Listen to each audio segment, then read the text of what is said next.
Good morning everyone. Plasma science academy की online classes में आपका स्वागत है। मैंने आपको रदरफोर्ड के मॉडल के बारे में बताया था और ये भी बताया था कि रदरफोर्ड ने किस प्रकार परमाणु में नाभिक की खोज की थी और रदरफोर्ड की कमियों के बारे में भी अपन ने बता दिया था। देखिए, कुछ चीज़ें जो अपने काम आएगी वो है नंबर 1 स्पेक्ट्रम। इन्हें अपन को समझना पड़ेगा स्पेक्ट्रम क्या होता है। ठीक है, एक होता है स्पेक्ट्रम और एक होता है प्रकाश का वर्ण विक्षेपण, जो आपने कक्षा 10 में पढ़ लिया होगा। ठीक है, तो अपन ये जानते हैं कि कोई भी प्रकाश स्रोत जिससे जो सूर्य की लाइट निकलती है, अब माना ये जो सूर्य की लाइट निकल रही है, अगर इसके मार्ग में कोई प्रिज्म रख दिया जाए, क्या रख दिया जाए? प्रिज्म रख दिया जाए, तो ये 7 रंगों में विभाजित हो जाती है। ठीक है, कितने रंगों में? 7 रंगों में विभाजित हो जाती है। और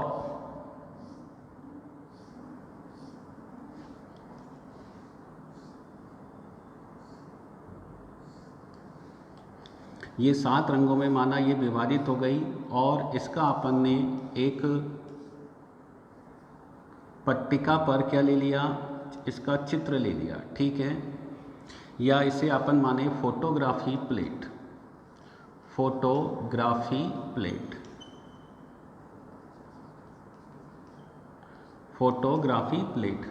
ठीक है, तो यहाँ ध्यान रखो ना, ये जो प्रकाश है या प्रकाश की जो किरण है, ये 7 रंगों में विभाजित हो जाती है। तो ये घटना प्रकाश का वर्ण विक्षेपण कहलाता है। क्या कहलाता है? वर्ण का मतलब रंग होता है। क्या होता है? रंग। और विक्षेपण का मतलब होता है विभाजित होना, विक्षेपण। तो प्रकाश का 7 रंगों में विभाजित होना प्रकाश का वर्ण विक्षेपण कहलाता है। और इन जो 7 रंगों वाली पट्टियां हैं, इनका फोटोग्राफी प्लेट पर लिया गया जो चित्र है, इसमें जो चित्र बनेगा ऐसे बन जाएगा। ये जो चित्र है वो क्या कहलाएगा? स्पेक्ट्रम कहलाएगा। क्या कहलाएगा? स्पेक्ट्रम। ठीक है, तो स्पेक्ट्रम स्पेक्ट्रम क्या कहलाता है? तो स्पेक्ट्रम का मतलब होता है जो रंगीन पट्टियां हैं उनका किसी फोटोग्राफी प्लेट पर लिया गया चित्र, वो स्पेक्ट्रम कहलाता है। तो चित्र को अपन क्या बोलते हैं? स्पेक्ट्रम बोलते हैं। और प्रकाश का 7 रंगों में विभाजित होना ये वर्ण विक्षेपण कहलाता है। और इन विभाजित रंगों को किसी फोटोग्राफी प्लेट पर लेना स्पेक्ट्रम कहलाता है। अब बात आती है स्पेक्ट्रम की कि स्पेक्ट्रम क्या होता है। स्पेक्ट्रम तो ये बता ही दिया। स्पेक्ट्रम 2 प्रकार का होता है। एक होता है सतत, जिसे इंग्लिश में अपन कंटिन्यूअस कहते हैं।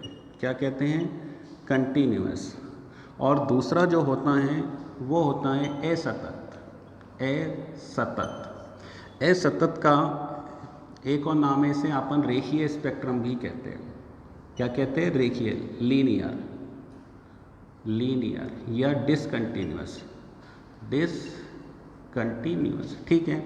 सतत में क्या होता है कि जैसे अपन सतत की बात करें तो जो वर्ण विक्षेपण होता है, अब ये जो वर्ण विक्षेपण हुआ, अलग अलग जो रंगों की जो पट्टियां हैं, इन रंगों की पट्टियों के बीच में कोई रिक्त स्थान नहीं होता, अर्थात इनमें स्पष्ट अंतर नहीं किया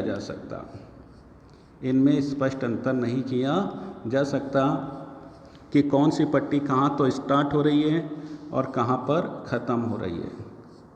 ठीक है, तो ये कौन सा स्पेक्ट्रम हो गया? सतत स्पेक्ट्रम हो गया, जिसमें रंगीन पट्टियों के बीच कोई स्थान नहीं होता, कोई रिक्त स्थान नहीं होता, उनमें स्पष्ट अंतर नहीं किया जा सकता। और यदि अपन असतत की बात करें तो असतत में जो रंगीन पट्टियाँ होती हैं उनके बीच में स्थान होता है, रिक्त स्थान होता है और उनमें स्पष्ट अंतर किया जा सकता है। जैसे ये देख लो, मैंने चित्र बना दिए हैं, आपको क्लियर दिखाई दे रहा होगा कि इसमें स्पष्ट अंतर किया जा सकता है और इसमें स्पष्ट अंतर नहीं किया जा सकता। तो ये वाला तो हो गया सतत और ये वाला हो गया असतत या रेखीय। हाइड्रोजन से जो स्पेक्ट्रम प्राप्त होता है वो कौन सा प्राप्त होता है? रेखीय, जो रदरफोर्ड नहीं समझा सका, लेकिन नील्स बोर ने इसे बता दिया था। ठीक है, तो ये है स्पेक्ट्रम ठीक है। विभाजित रंगों का किसी फोटोग्राफी प्लेट पर लिया गया चित्र स्पेक्ट्रम कहलाता है और प्रकाश का 7 रंगों में विभाजित होना प्रकाश का वर्ण विक्षेपण कहलाता है। कितने प्रकार का होता है ये? 2 प्रकार का होता है, सतत और असतत। सतत में जो रंगीन पट्टियाँ होती हैं या रंग होते हैं उनके बीच स्पष्ट अंतर नहीं किया जा सकता। रेखीय या असतत में उनके बीच स्पष्ट अंतर किया जा सकता है क्योंकि उनके बीच में गैप होता है, रिक्त स्थान होता है। अब आता है अपना नील्स बोर का मॉडल या नील्स बोर की अवधारणाएं। तो देखिए नील्स बोर की अवधारणाएं। तो देखिए नील्स बोर की अवधारणाएं। देखिए ये वैज्ञानिक नील्स बोर ने बताया कि जो इलेक्ट्रॉन है वो नाभिक के चारों ओर में, तो नील्स बोर ने बताया था कि जो इलेक्ट्रॉन होता है वो नाभिक के चारों ओर वृत्ताकार कक्षाओं में चक्कर लगाता है और इन कक्षाओं की ऊर्जाएं निश्चित होती है। ठीक है। दूसरी बात यह कि जब इलेक्ट्रॉन गोलाकार कक्षा में चक्कर लगाता है तो इस पर 2 प्रकार के बल कार्य करते हैं। एक तो वह बल जो इस इलेक्ट्रॉन को नाभिक की ओर खींचता है, इसे अभिकेंद्रीय बल कहते हैं और अभिकेंद्रीय बल का मान Ze²/r² होता है। दूसरा बल इलेक्ट्रॉन को इस कक्षा से बाहर की ओर खींचता है, ठीक है, जिसे अपन अपकेंद्रीय बल कहते हैं और इसकी वैल्यू mv²/r होती है। ठीक है। दूसरी खास बात यह कि ये दोनों बलों के जो परिमाण होते हैं वो परिमाण में बराबर होते हैं। परिमाण का मतलब पावर, मान लो इन दोनों बलों की पावर बराबर होती है लेकिन डायरेक्शन एक दूसरे के अपोजिट होती है। डायरेक्शन एक दूसरे के अपोजिट होती है। तो ये दोनों बल परिमाण में बराबर और दिशा में विपरीत होने के कारण एक दूसरे को प्रति संतुलित कर देते हैं।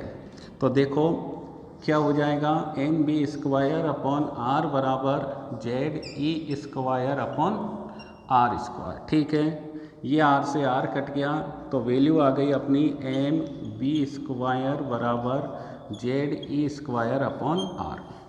ये नील्स बोर की पहली अवधारणा थी जो बहुत ही इम्पोर्टेंट अवधारणा है। m इलेक्ट्रॉन का द्रव्यमान है, b ये b वेग से गति कर रहा है, z परमाणु क्रमांक है, जैसे हाइड्रोजन का 1 होता है, हीलियम का 2 होता है और r इस इलेक्ट्रॉन की नाभिक से दूरी है। तो ये अपना आ गया mv² बराबर Ze²/r। ये नील्स बोर की प्रथम अवधारणा है।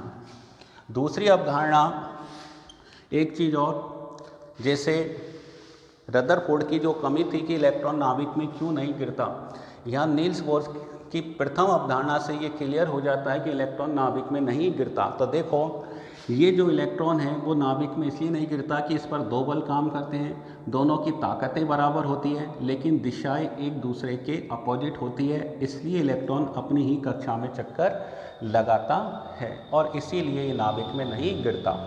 ठीक है। दूसरी बात ये है कि नील्स बोर ने ये बताया कि इलेक्ट्रॉन केवल उन्हीं निश्चित गोलाकार कक्षाओं में चक्कर लगाएगा जिनके लिए कोणीय संवेग का जो सूत्र होता है वो होता है mb का मतलब होता है संवेग और इसको त्रिज्या से गुणा कर दे तो ये सूत्र बन जाता है कोणीय संवेग। ठीक है, mvr। तो इलेक्ट्रॉन केवल उन्हीं निश्चित गोलाकार कक्षाओं में चक्कर लगाता है जिनके लिए कोणीय संवेग mvr का मान nh/2π के बराबर होता है। या अपन ऐसे कह सकते हैं h/2π के पूर्ण गुणज होता है, h/2π के पूर्ण गुणज होता है। इसका मतलब n बराबर क्या लिख सकते हैं, 1 2 3 एंड सो ऑन। ठीक है, ये होता है पूर्ण गुणज। तो देखो कोणीय संवेग का मान nh/2π के बराबर होता है और n बराबर 1 2 3 4 हो सकता है जो कक्षा को दर्शाता है। h यहाँ प्लांक नियतांक है जिसके बारे में हम आपको आगे बताएंगे। पाई का मान 22/7 होता है। ये नील्स बोर की दूसरी अवधारणा थी। तीसरी अवधारणा ये थी कि जैसे ये कक्षाएं हैं, माना ये n1 है, ये n2 है। अब माना इलेक्ट्रॉन यदि n1 कक्षा में है, कौन सी कक्षा में है, n1 कक्षा में है, माना इसकी ऊर्जा E1 है और इसकी ऊर्जा E2 है। तो यदि इलेक्ट्रॉन निम्न कक्षा से ऊंची कक्षा में जाता है, उच्च कक्षा में यदि इलेक्ट्रॉन जाता है तो ये क्या करेगा, फोटोन के रूप में ऊर्जा का अवशोषण करेगा। किसके रूप में? फोटोन के रूप में ऊर्जा का अवशोषण करेगा।